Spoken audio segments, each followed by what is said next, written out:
In the late 1960s, Helena Hernmarck made a tapestry of Bubba Smith, the Baltimore Colts defensive end.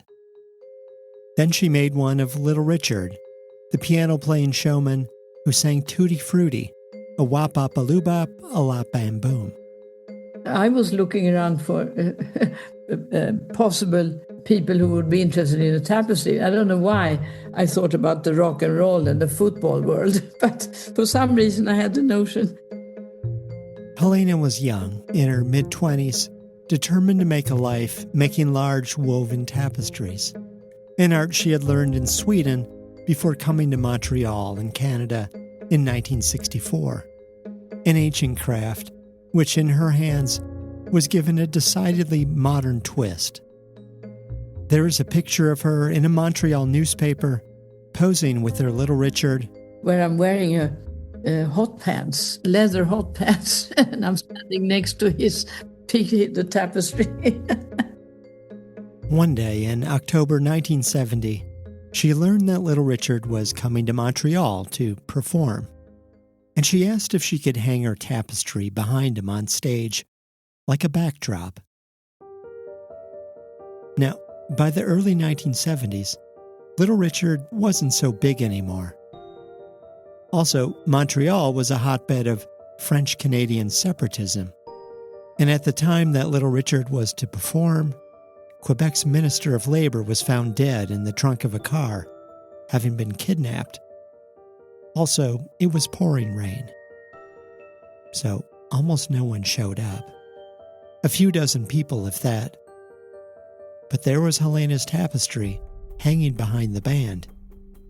And afterward, she went backstage to reclaim it. He called it a knitting. He didn't know what to call it. And he said, I'm on the Johnny Carson show tomorrow night in New York. I'll take it with me and show it when I see Johnny Carson. And so at some point in the evening, the tapestry of Little Richard was stuffed in his car. But the Carson show didn't happen. It didn't happen because he had a cold. In Montreal, he performed with a terrible cold, and he was dressed like a queen. I mean, he was very overdressed for that performance, but he wasn't feeling well. Helena never saw her tapestry again. She went on, of course, to become an international art star, making some 260 tapestries, many of them monumental commissioned works. At one point, reportedly, 60 were hanging somewhere in the United States. Many are now in museums like the Met and LACMA. There are about 20 works at the Minneapolis Institute of Art alone. But as the years went by, more tapestries went missing. And now, as Helena is trying to track down her legacy, keeping tabs on her tapestries, perhaps 24 are still out there, somewhere, lost or stolen, or riding around in Little Richard's trunk.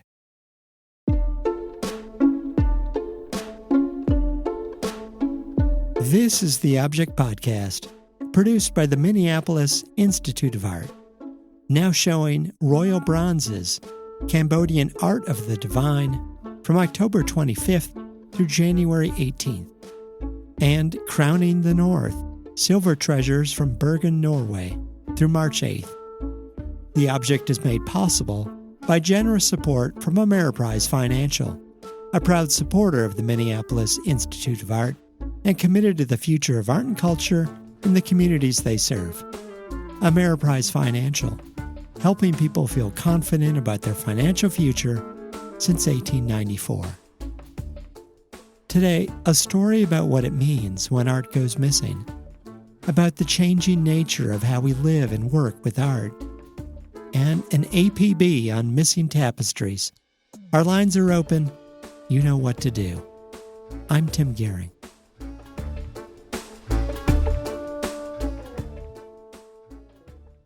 Let's go back to the beginning, Sweden, 1941, when Helena Hernmarck was born in Stockholm.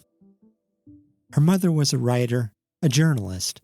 Her father was an art historian who became the head of decorative arts at the National Museum. Neither parent pushed the kids, and any particular direction. But at some point, watching Helena draw and make designs, her father said, "Well, you can always do something with your hands." That was a consolation because my two sisters were much brighter and more inclined to study than I was. It wasn't an insult. Handwork, especially textile making, was big in Sweden. Nicole LeBoeuf, a former textiles curator at the Minneapolis Institute of Art, now at LACMA, the Los Angeles County Museum of Art, says weaving always had been big in Sweden, just integrated into the culture. But in the early 20th century, it was being intentionally embraced, looking back to move forward. But like a kind of a turning to Sweden's own history of making things, really, at just a most basic level. And, partly a kind of part of a bigger reaction against industrialization. Like that's like the bigger picture that this all fits into. Helena's father looked around at all the weaving studios and chose one for her, Alice Lund Textilier. We drove into Dalarna, a nice part of Sweden, and Alice Lund was in a village with a very big house that had originally been designed to be a railway station, but for hotel. But in the end, they put the railway line somewhere else. So this big house was left standing in the village, looking very odd. 3-story house that would have been a hotel. And in that building, Alice Lund had her studio. So the ground floor had the weavers and the reception room and the office. And on the second floor, she had her apartment where she lived. And there was one room set aside for embroidery. And then on the top floor, there were guest rooms and storage. It was a beautiful place. And they installed me then in the bedroom upstairs in the attic. And told me to set me going on the warp.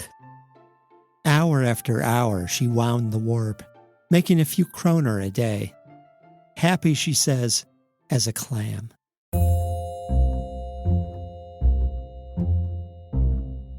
Well, after more training in Stockholm, at art school, and at a weaving school where large textiles were being made for public spaces, Helena married a Danish engineer, and they decided to emigrate. Her husband went first to Montreal, then Helena, the only passenger on a freighter, riding with the family Volvo, packed with china and silver and furniture, and of course yarn. It took 2 weeks to cross the Atlantic, sloshing back and forth, day after day. The funny thing was that I had a bathroom in my cabin, and I could lie in the bathtub and watch the water move with the wave. Helena ate with the captain and the engineer, and a guy who cooked and made the journey comfortable, mostly. He gladly admitted that he had been through, I think, 3 shipwrecks. Now, Helena had already been thinking about her vision for a kind of modern tapestry. Large scale, reflecting something of contemporary life, made to be seen, not just hidden away in the home. I think at first she was thinking about homes, but then as she had larger ambitions to work on an even bigger scale, she started thinking about, marketing those to even sports arenas. Thus the Bubba Smith tapestry. And then the problem she had to solve was okay, who's the buyer for these? As it happens, Montreal was getting ready for Expo 67, a World's Fair marking the centennial of Canada becoming a country. The city was building islands in the St. Lawrence River, forming the baseball team that would become the Montreal Expos. It was a big deal.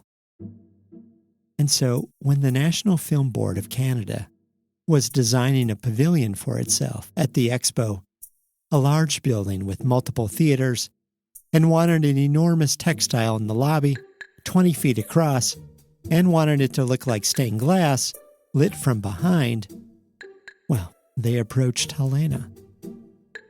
The theme, a kind of snake-shaped labyrinth, as in Greek mythology.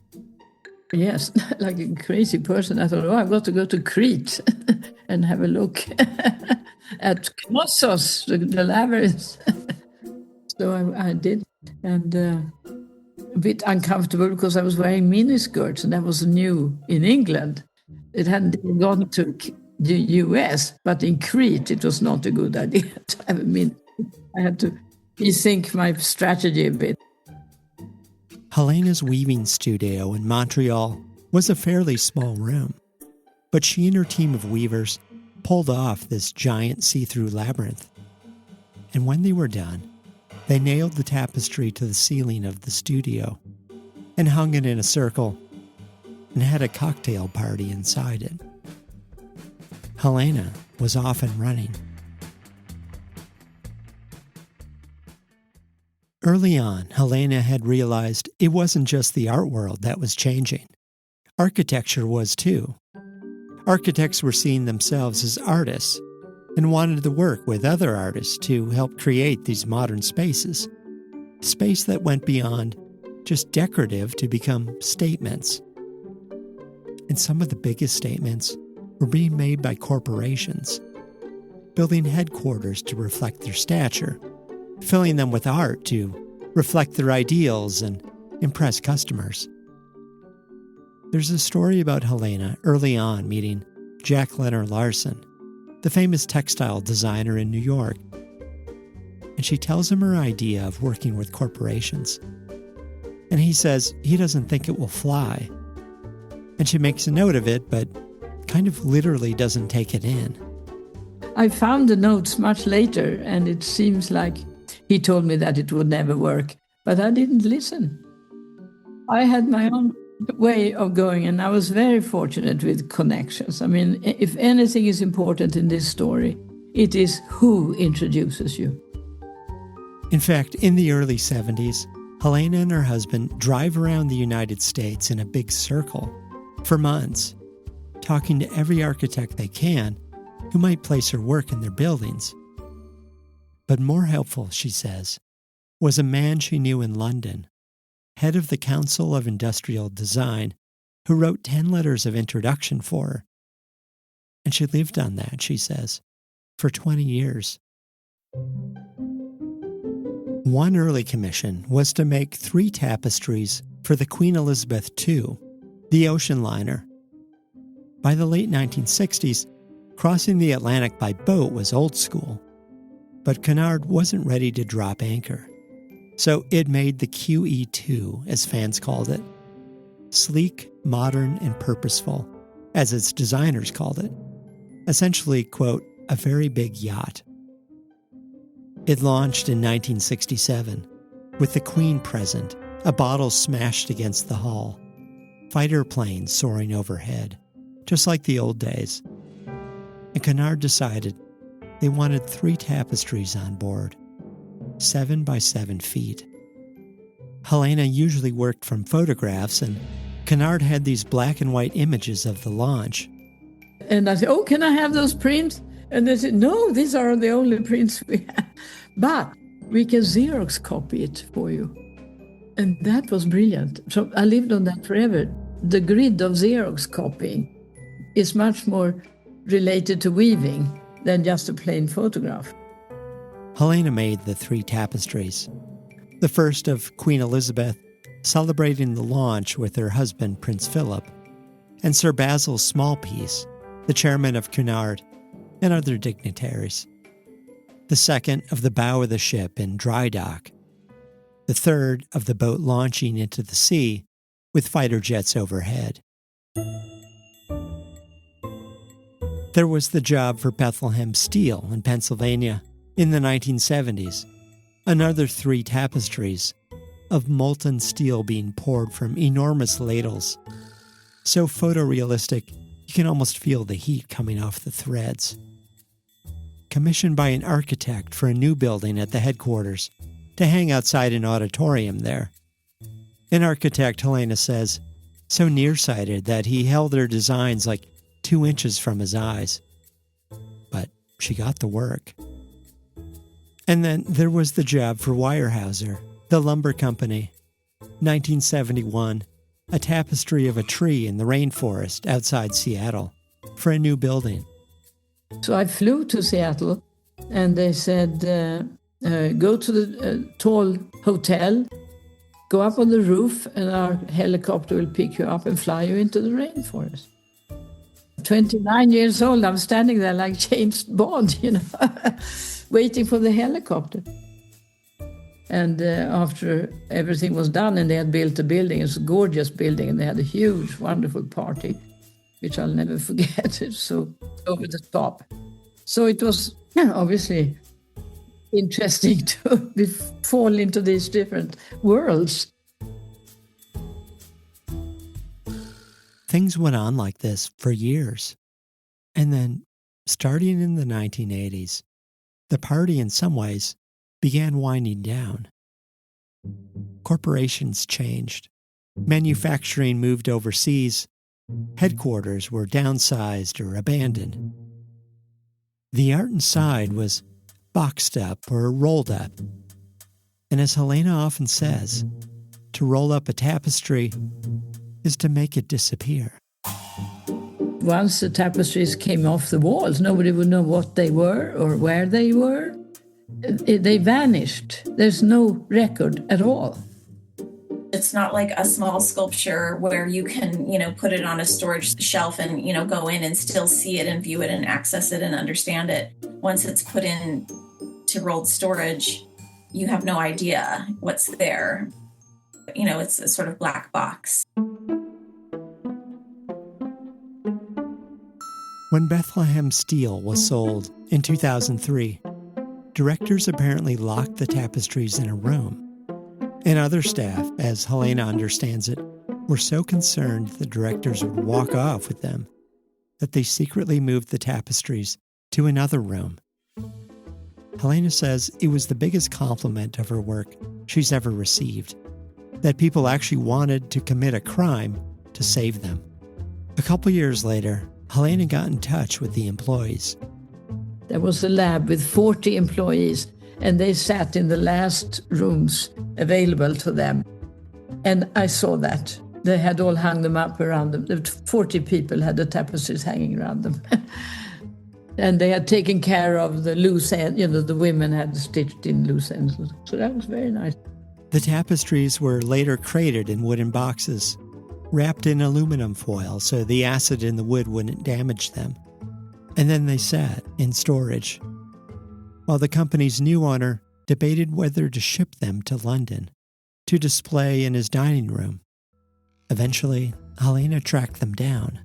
She stays in touch with her tapestries, and she keeps a close eye on them.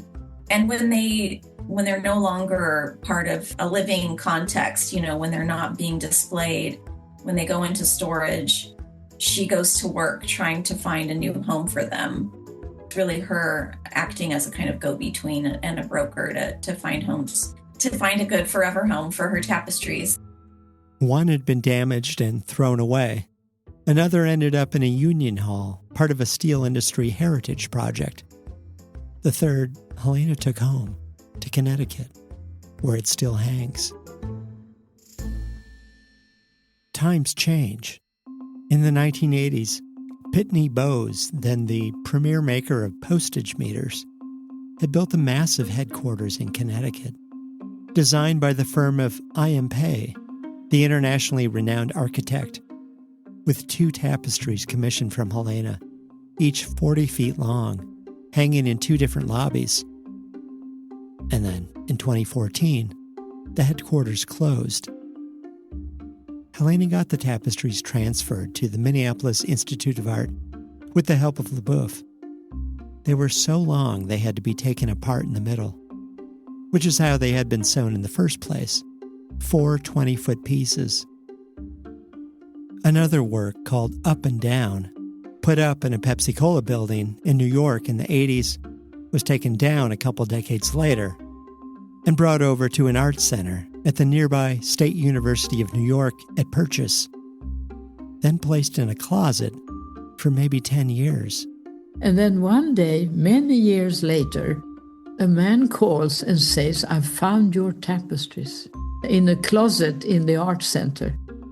Helena and her assistant jumped in the car and rescued this piece too. And LeBoeuf again found a home for it, this time at LACMA. Then there's the story of the QE2. By the 90s, Cunard had converted the QE2 into a cruise ship. The Tapestries stayed, but the passengers changed, and so did the staff. And in April 2005, Helena got a call. I get a phone call from Scotland in the middle of the night from a strange woman who says, "Why am I reading in today's newspaper that the Tapestries has been thrown overboard?" On the night of April 13, some of the staff had gone berserk. Blue paint dumped into the Grand Lounge, a toilet trashed, a lifeboat and deck chairs tossed over the side. The tapestries were damaged.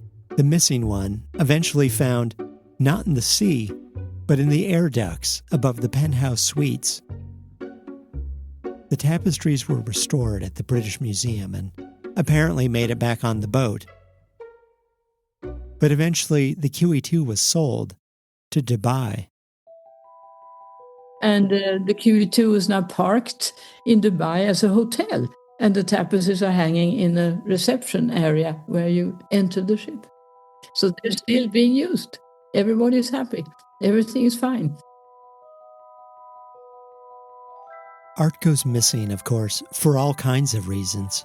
Always has.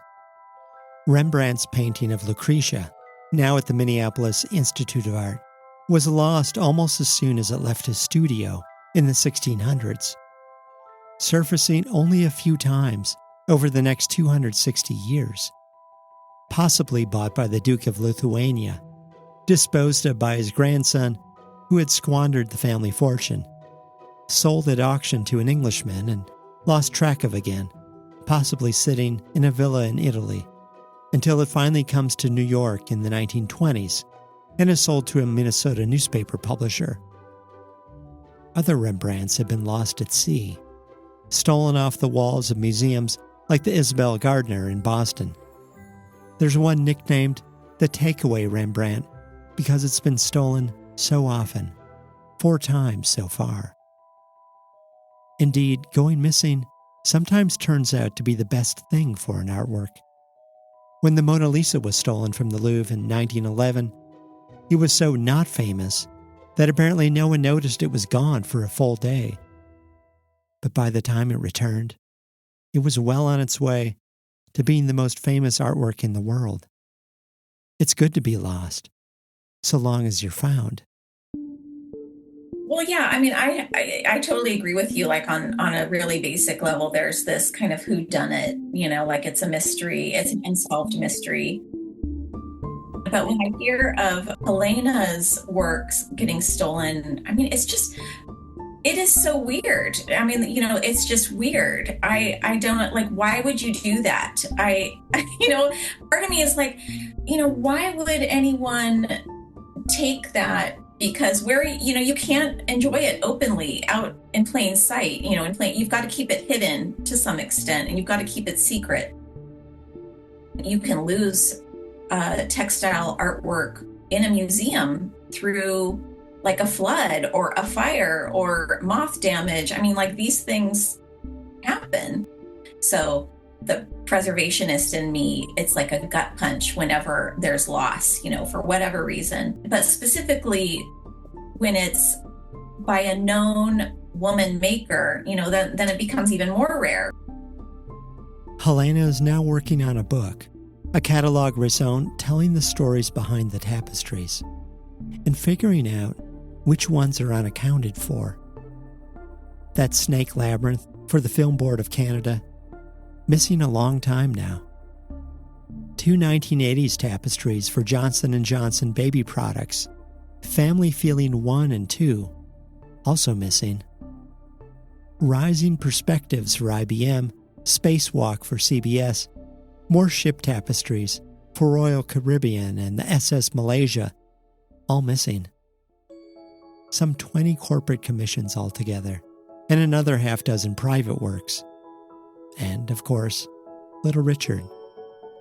Helena, over the years, talked to his mother, his manager, this guy named Bumps Blackwell, even Bumps' girlfriend, who happened to grow up in Sweden. None of them really knew what she was talking about. Still, she says, you never know. Of course, it's pure luck if something can be found again. But if it's found again, often it is intact. What I do say often is that the best stuff has survived. It's not the best stuff that has vanished from the face of the earth.